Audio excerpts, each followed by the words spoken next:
Hello. हमारे प्रतिशत topic से अगले सवाल जो है वो तो ये है। ये भी एक अच्छा कॉन्सेप्ट है। देखो, ये जो सवाल है वो किस तरीके से हम इनको सॉल्व करेंगे। सवाल को पढ़ते हैं। एक दलाल की दलाली 4% से बढ़कर 5% हो जाती है। दलाल की आय अपरिवर्तित रहती है। ठीक है, बताओ उसके व्यापार में कितने प्रतिशत की कमी हुई। यानी कि किसी दलाल की जो दलाली है वो 4% से बढ़कर कितनी हो जाती है, 5%। कहने का मतलब है कोई दलाल पहले 4% दे रहा था, अब 5% दे रहा है, तो उसकी जो आय है वो क्या होगी, तो उसका व्यापार में क्या होगा, कम हो जाएगा। इससे जब उसकी दलाली बढ़ेगी तो व्यापार उसमें क्या होगा, कम हो जाएगा। मतलब कोई दलाली 100 रुपये ले रहा है किसी चीज़ के लिए, अब उसने 200 कर दी, तो सीधी सी बात उसको लोग कमाएंगे, तो उसके व्यापार में क्या होगी, कमी होगी। कमी होगी, लेकिन इसमें एक कंडीशन दी है कि आय कैसी है, अपरिवर्तित है। आय कैसी है, अपरिवर्तित है। ठीक है, तो अब देखो, अब एक फॉर्मूला मैंने बताया था, आय बराबर क्या होता है। आय बराबर क्या होता है, आय बराबर होगा दलाली। दलाली को हम क्या बोल सकते हैं, किसी से पैसे लेना, यानी कि रुपए बोल सकते हैं इसको हम।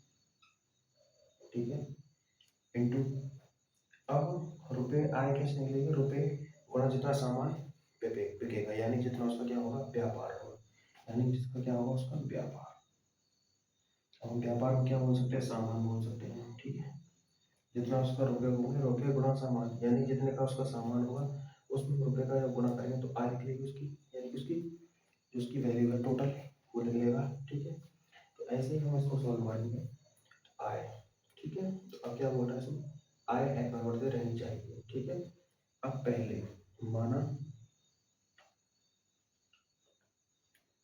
पहले क्या मानते हैं कि पहले जो दलाली थी वो कितनी थी उसकी, 4%।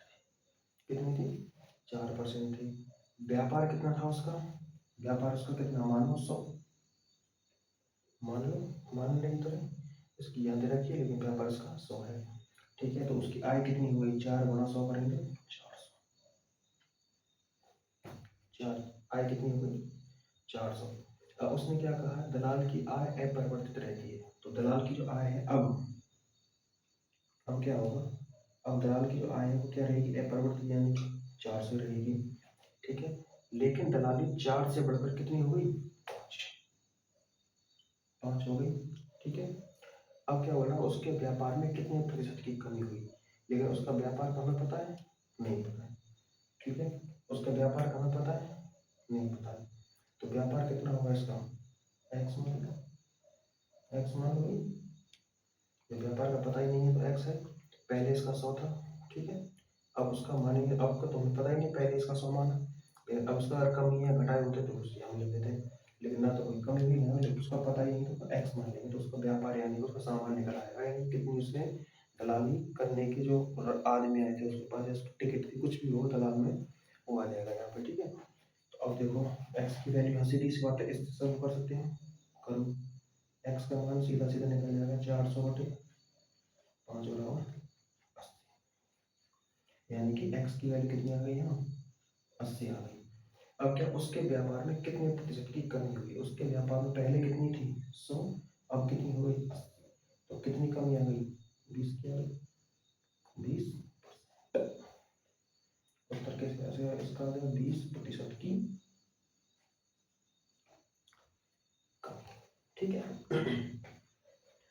अगला सवाल देखो,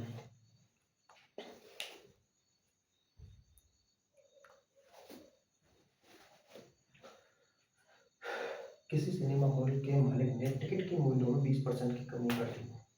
ठीक है, किसी, अब देखो, मालिक, किसी थोड़ा लॉजिक सेंस लगा दो कि क्या चीज निकल रहा है, किस किस के गुणनफल से क्या निकल रहा है। ठीक है, किसी सिनेमा हॉल के मालिक ने टिकट के मूल्यों में 20% की कमी कर दी। ठीक है, मूल्य आ गए, मूल्य के साथ अब गुणा किसका हुआ, जब टोटल आय निकलेगी हमारी, तो मूल्य के साथ टिकटों की संख्या निकलेगी ना। ठीक है, अब देखो इसमें क्या है, 20% की कमी करें, जिससे दर्शकों की संख्या में 50% की क्या हो गई, वृद्धि हो गई। तो बताओ मालिक की आय पर क्या प्रभाव पड़ेगा। ठीक है, तो आय बराबर क्या होता है,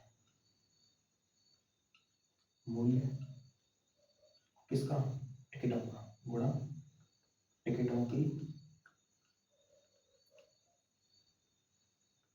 संख्या। ऐसे ही देखो, या आय बराबर दलाली रुपए मूल्य होते हैं वो। ठीक है, व्यापार सामान कितना होता है, सामान टिकटों की संख्या। वो एक ही बात, एक ही सूत्र से होने वाला सवाल है। ठीक है, इससे पहले एक सवाल और हुआ था हमारा। ठीक है, अब देखो, अब इसमें क्या बोल रहा है, किसी सिनेमा हॉल के मालिक ने टिकटों के मूल्य में 20% की कमी कर दी।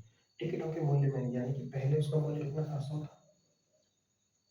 ठीक है, माना पहले, ठीक है, माना पहले मूल्य कितना था उसका, 100 था। ठीक है, अब टिकटों की संख्या, पहले टिकटों की संख्या कितनी थी, जिससे दर्शकों की संख्या, दर्शकों की संख्या और टिकटों की संख्या एक ही तो हुई। ठीक है, तो दर्शकों की संख्या क्या है, मुझे पता नहीं, तुम इनको भी मान लो, 100 मान लेते हैं इनको भी 100, मूल्य भी 100 हो गया और टिकटों की संख्या भी 100 ही इन्होंने मान ली। ठीक है, अब इन दोनों को गुणा करेंगे तो टोटल आय निकलती है कितनी,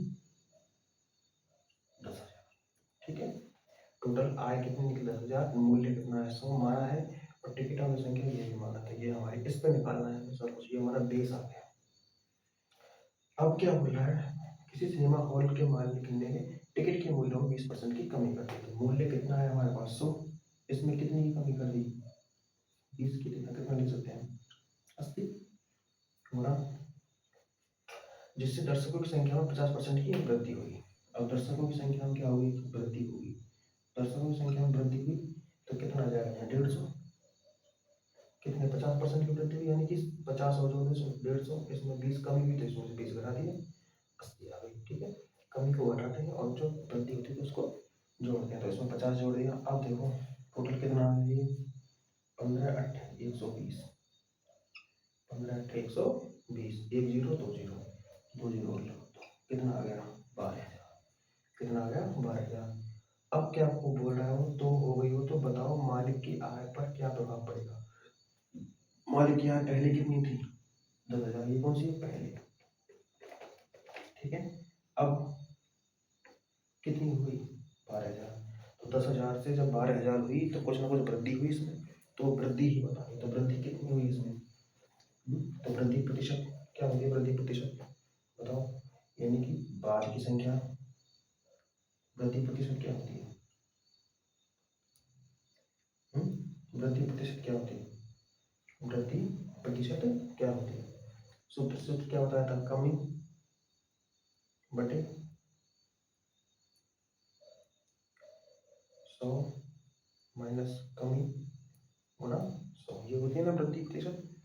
ठीक है, तो वृद्धि कितनी हुई इसमें, 10,000 से 2,000 की वृद्धि हुई, कितनी हुई, 2,000 की वृद्धि हुई, कितनी तो हुई,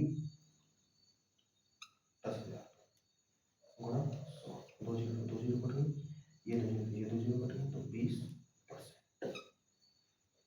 ठीक है, 20%, ये क्या निकली हमारी वृद्धि प्रतिशत। वृद्धि क्या प्रभाव पड़ेगा, यानी कि 20% वृद्धि हो जाएगी किसमें, आय में।